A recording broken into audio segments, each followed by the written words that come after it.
Jhalod ડિવિઝનના Fatepura road ખાતે આવેલ રાજપુર ગામે 1,14,42,13 રૂપિયાનો વિદેશી દારૂ નાશ કરાયો। આ તારીખ 15/10/2025 બુધવારના રોજ સાંજે 6 કલાક સુધીમાં દાહોદ જિલ્લા પોલીસ અધિક્ષક રવિરાજસિંહ જાડેજાની સૂચના મુજબ જાલોદ ડિવિઝનમાં આવતા જાલોદ, લીંબડી, ચકલિયા, ફતેપુરા, સુખસર, સંજેલી આમ 6 પોલીસ સ્ટેશનમાં પ્રોહિબિશનના અલગ અલગ ગુનામાં પકડાયેલ વિદેશી દારૂનો નાશ કરવાનો હુકમ કર્યો હતો।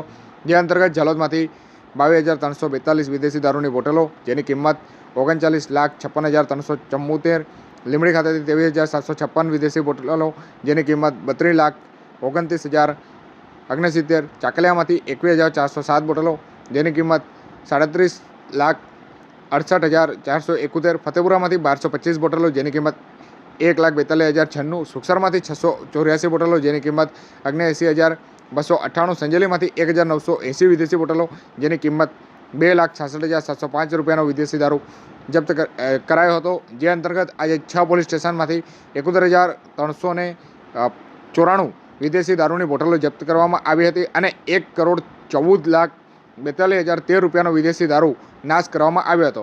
જાલોદ નગરના ફતેપુરા રોડ પર રાજપુરા ખાતે આજે વિદેશી દારૂ નાશ કરવામાં આવ્યો હતો અને વિદેશી દારૂના નાશ વખતે ચુસ્ત પોલીસ બંદોબસ્ત ગોઠવવામાં આવ્યો હતો। દારૂના નાશ કરવા માટે DYSP D R. Patel, sub divisional magistrate Ajay Bhatia તથા નશાબંધી અધિકારી ડી.પી. બામણિયા સાથે 6 પોલીસ સ્ટેશનના પીઆઈ અને પોલીસ સ્ટાફ ઉપસ્થિત રહ્યા હતા।